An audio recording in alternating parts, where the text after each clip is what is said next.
আহলে সুন্নাত ওয়াল জামাতের আকীদায় দয়াল নবীজির কদম মুবারকে থাকতে হবে, নবীকে রাজি এবং খুশি করার চেষ্টা করতে হবে, জীবনের সবটুকু দিয়ে আল্লাহর নবীকে ভালোবাসতে হবে। ঠিক কি না?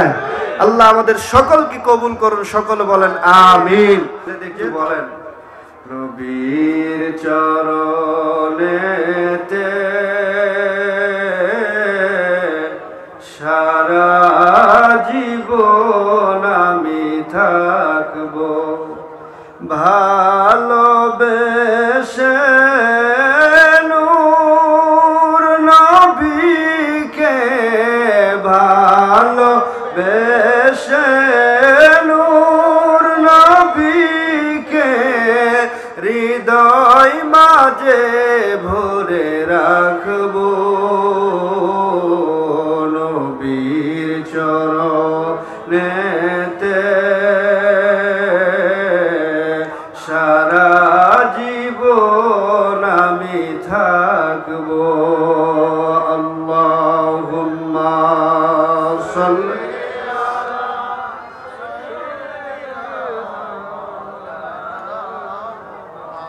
ওয়া আলা আলি সাইয়্যিদিনা মাওলানা। সকলে মহব্বতে আওয়াজ দিয়ে বলি আলহামদুলিল্লাহ। আল্লাহ পাকের দরবারে শুকরিয়া আদায় করতেছি যে মহান রব্বুল ইজ্জাত আল্লাহ জাল্লা শানুহু আম্মা নাওয়ালুহু, যে আল্লাহ রব্বুল আলামিন অত্যন্ত দয়া করে মায়া করে আমাদের মতো কিছু গুনাহগার বান্দাদেরকে আজকের এই পবিত্র ৫৮তম বার্ষিক ওরস উদযাপন ও মুজাফফরপুর হামিদিয়া নজিরিয়া সুন্নি মাদ্রাসার এই বিশাল সুন্নি সম্মেলনে আমাদের মতো কিছু গুনাহগার বান্দাদেরকে আল্লাহ পাক এসে বসার মতো সুযোগ দান করেছেন। দেখুন, এই সময়টা এমন একটা সময়, এই সময়টা আমাদের জীবন থেকে চলে যাইতেছে, অতিবাহিত হয়ে যাইতেছে। এই সময়ের মধ্যে বহু মানুষ যারা চায়ের দোকানে গল্প গুজবে ইয়ারকি আড্ডার মধ্যে লিপ্ত আছে, তাদের সময়টাও কিন্তু চলে যাচ্ছে। এমনও মানুষ আছে যারা অসুস্থ, হসপিটালে বেডের মধ্যে আছে, অসুস্থতার মধ্যে আছে, তাদের সময়টাও কিন্তু চলে যাচ্ছে। আবার আমরা যারা সুস্থ আছি, আমরা সবাই কিন্তু এই মাহফিলে আসতে পারি নাই। ঠিক কিনা বলেন? আল্লাহ রাব্বুল আলামিন আমাদেরকে দয়া করে এমন একটি জান্নাতের বাগানে বসার সুযোগ করেছেন, এটার যদি শুকরিয়া আদায় করেন শেষ করা যাবে না। কথা বলেন ঠিক কিনা? মহব্বতে সকলে আওয়াজ দিয়ে বলেন তো আলহামদুলিল্লাহ। অসংখ্য অগণিত দুরুদ এবং সালাম পেশ করতেছি যিনি আমার আপনার নবী, সমস্ত নবীদের নবী, কুল কায়নাতের নবী, আরশ কুরসি লৌহ কলমের নবী। আল্লাহ পাক যেই নবী সম্পর্কে বলেছেন ইয়া আইয়ুহান নবী, ওগো আমার নবী, সুবহানাল্লাহ বলেন। তো এমন একজন নবী আমরা পেয়েছি যে নবীকে পাওয়ার কারণে আমরা ধন্য হয়ে গেছি। আল্লাহু আকবার বলেন। যে নবীর উম্মত হওয়ার জন্যে অন্যান্য নবীরা পর্যন্ত আল্লাহর কাছে দোয়া করেছেন, আল্লাহ কবুল করেননি। আল্লাহ পাক ঈসা রুহুল্লাহকে কবুল করেছেন। আল্লাহু আকবার বলেন। তো কেমন নবীর উম্মত আমরা হইলাম? যেই নবীর কারণে আল্লাহ তামাম বিশ্বজগৎ বানাইছে। একজন আশিক বলতেছে, আপনার লাগি বানায় আছে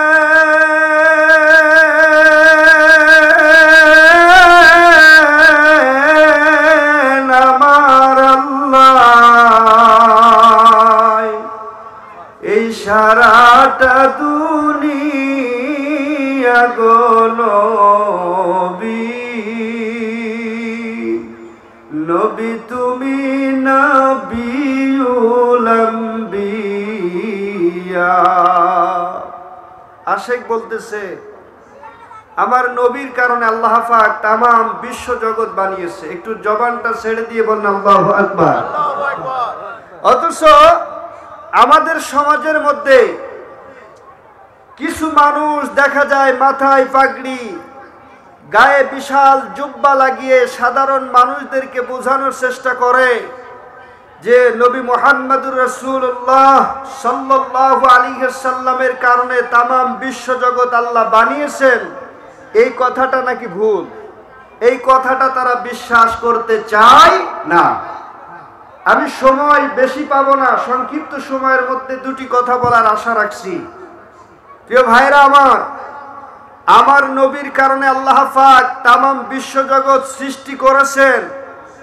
আমি একটা দলিল আপনাদের সামনে পেশ করতেছি, যেই দলিলটা আল মুস্তাদরাক আলা সাহিহাইন সেই কিতাবের মধ্যে স্পষ্টভাবে ইমাম হাকিম নিসাপুরি রাহমাতুল্লাহ আলাইহি তিনি উল্লেখ করেছেন। সুবহানাল্লাহ বলেন। আমার আল্লাহ এই দুনিয়ার মধ্যে অসংখ্য নবী এবং রাসূল প্রেরণ করেছেন, পাঠিয়েছেন। এই দুনিয়ার মধ্যে আমার নবী হলো সর্বশ্রেষ্ঠ নবী এবং শেষ নবী, আখেরি নবী। আমার নবীর পরে আর কোনো নবী আসবে না। আমার নবীজির আগে এই দুনিয়ার মধ্যে যেই নবীকে আল্লাহ পাঠিয়েছিলেন সেই নবীর নাম হলো হযরতে ঈসা রূহুল্লাহ। সুবহানাল্লাহ। সেই নবী, আমার নবীর পূর্বে যেই নবীকে আল্লাহ দুনিয়ার মধ্যে পাঠিয়েছিলেন হযরতে ঈসা রূহুল্লাহ, যেই নবীর পরে আমাদের নবীর আগে দুনিয়ার মধ্যে আর কোনো নবী আসে নাই। কারণ ঈসা নবীর উম্মত যারা থাকবে তারা আমার নবীজির সাক্ষাৎ পাবে, যার কারণে আল্লাহ পাক হযরতে ঈসা রূহুল্লাহর উপরে ওহী নাজিল করলেন। ইমাম হাকিম নিসাপুরি রাহমাতুল্লাহ আলাইহি তিনি দলিলটা উল্লেখ করতেছেন। ক্বালা আওহাল্লাহু তাআলা ইলা ঈসা আলাইহিস সালাতু ওয়াস সালাম ইয়া ঈসা আমিন বিমুহাম্মাদ ওয়া'মুর মান আদরাকা মিন উম্মাতিকা আন ইউমিনু বিহি ফালাউলা মুহাম্মাদুন মা খালাকতুল জান্নাতা ওয়াল নার। সুবহানাল্লাহ বলেন। আমার আল্লাহ ঈসা নবীর উপরে ওহী নাজিল করে বলেন, ইয়া ঈসা আমিন বিমুহাম্মাদ, তুমি আমার বন্ধু মুহাম্মদুর রাসূলুল্লাহর উপরে ঈমান আনো। আল্লাহ পাক ঈসা নবীকে হুকুম করলেন। সুবহানাল্লাহ বলেন। আল্লাহ রাব্বুল আলামিন জানিয়ে দিলেন, আল্লাহ পাক বলেন, ওগো নবী ঈসা, তুমি আমার বন্ধু মুহাম্মদুর রাসূলুল্লাহ সাল্লাল্লাহু আলাইহি ওয়াসাল্লামের উপরে ঈমান আনো। কেন ঈমান আনবা? শুধু তুমি না, আল্লাহ হুকুম করলেন ওয়া'মুর, আল্লাহ আদেশ করলেন মিন উম্মাতিকা। আল্লাহ বলেন ঈসা নবী, তুমি শুধু নিজেই ঈমান আনবা না, তোমার উম্মতদেরকে আদেশ দাও তারা যেন আমার বন্ধু মুহাম্মদুর রাসূলুল্লাহ সাল্লাল্লাহু আলাইহি ওয়াসাল্লামকে দেখা মাত্রই ঈমান আনে। সুবহানাল্লাহ।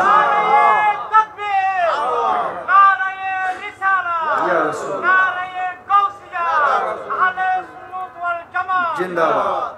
প্রিয় ভাইরা আমার, গভীর মনোযোগ। আল্লাহ রাব্বুল আলামিন ঈসা নবীকে আদেশ দিয়ে বললেন, ঈসা নবী, নারে তাকবীর, নারে তাকবীর, নারে রিসালাত, ইয়া রাসূলুল্লাহ, নারে গাউসিয়া। আল্লাহুম্মা সাল্লি আলা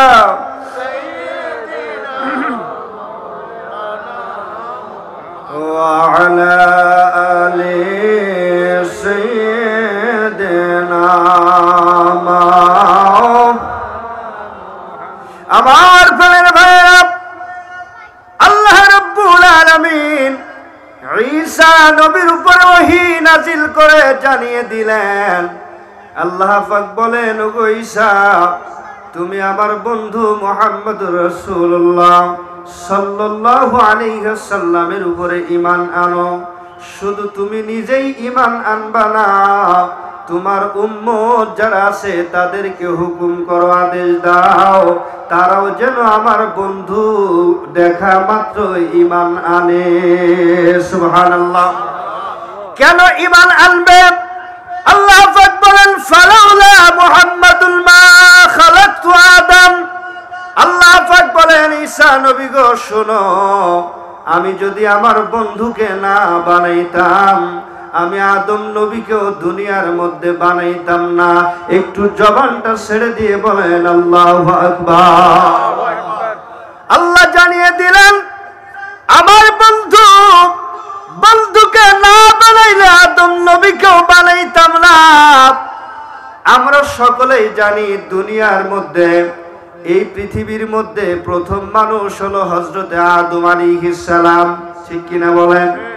শুনে রাখেন, এই পৃথিবী নামক গ্রহের মধ্যে আদম আলাইহিস সালাম প্রথম মানুষ, কিন্তু তামাম সৃষ্টি জগতের মধ্যে আমার আল্লাহ পাক যাকে সর্বপ্রথম মানুষ হিসাবে সৃষ্টি করেছেন, যেই দলিলটা ইমাম মুহাম্মদ ইবনে সাদ রাহমাতুল্লাহ আলাইহি তিনি তাবাকাতুল কুবরা কিতাবের মধ্যে উল্লেখ করেছেন। আমার নবীজি বলেন কুনতু আউওয়ালান নাস ফিল খালকে ওয়া আখিরুহুম ফিল বা'থ। আমার নবীজি জানিয়ে দিলেন আমি নবী হলাম সৃষ্টি জগতের মধ্যে প্রথম মানুষ। সুবহানাল্লাহ।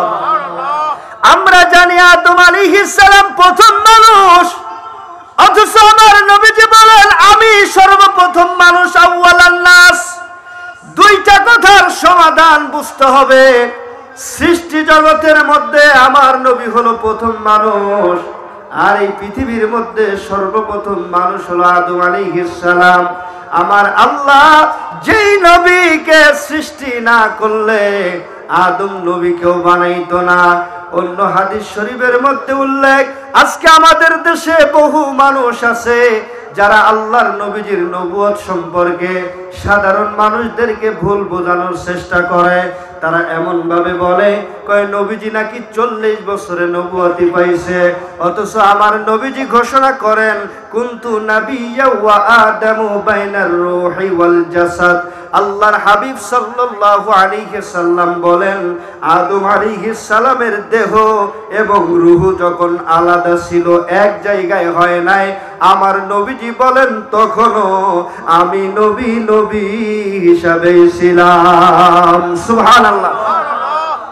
আমার নবী বলেন আদমের দেহের মাটি এবং পানি যখন আলাদা ছিল, আদম আলাইহিস সালামের দেহের মাটি এবং পানি যখন আলাদা আলাদা ছিল, এক জায়গায় হয় নাই, আমার নবীজি বলেন তখনও আমি নবী হিসাবে ছিলাম। আজকে যারা বলতেছে নবীজি 40 বছরে নবুয়তি পাইছে, আমি আপনাদের কাছে স্পষ্ট ভাষায় বলে দিতে চাই, নবীয়ত এমন একটা জিনিস, নবী হওয়া এমন একটা জিনিস যেটা বড় ভাগ্যের ব্যাপার।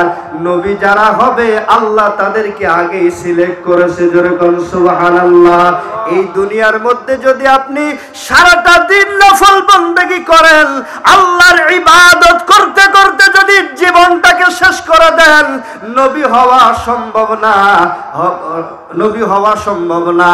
আপনি হয়তো আল্লাহর আউলিয়া, আল্লাহর বন্ধু হইতে পারবেন, সারাদিন আল্লাহর ইবাদত করে আল্লাহর নৈকট্য হাসিল করতে পারবেন, আল্লাহর বন্ধু হইতে পারবেন, কিন্তু নবী হওয়া সম্ভব না। কারণ নবী যারা হবে রোজে আজলে আমার আল্লাহ তাদেরকে আগেই সিলেক্ট করেছে। যেরকম সুবহানাল্লাহ। তো এখন হাজার চেষ্টা করলেও কি আর নবী হওয়া সম্ভব? কথা বলেন না কেন? সম্ভব।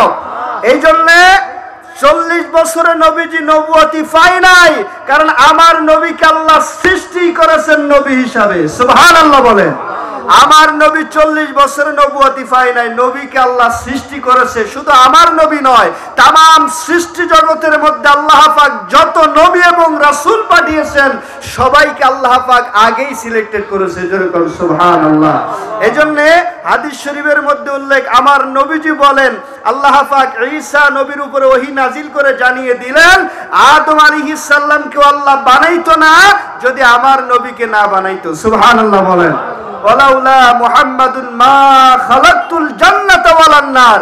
আল্লাহ পাক বলেন যে আমি আমার বন্ধু মুহাম্মদুর রাসূলুল্লাহ সাল্লাল্লাহু আলাইহি ওয়াসাল্লামকে না বানাইলে জান্নাত জাহান্নাম কোনো কিছুই বানাইতাম না।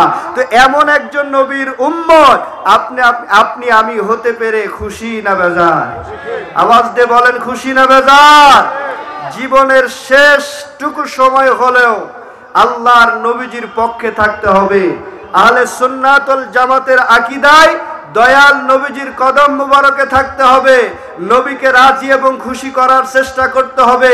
জীবনের সবটুকু দিয়ে আল্লাহর নবীকে ভালোবাসতে হবে, ঠিক কি না? আল্লাহ আমাদের সকলকে কবুল করুন, সকলে বলেন আমিন। যেহেতু আমাদের মাঝে হুজুর চলে এসেছেন, আমি আর সামনের দিকে যাব না। হুজুরের কাছে দোয়া চেয়ে, আপনাদের সকলের কাছেই দোয়া চেয়ে আমার অগোছালো অসম্পূর্ণ আলোচনা এখানে শেষ করলাম। আসসালামু আলাইকুম ওয়া রাহমাতুল্লাহি ওয়া বারাকাতুহু।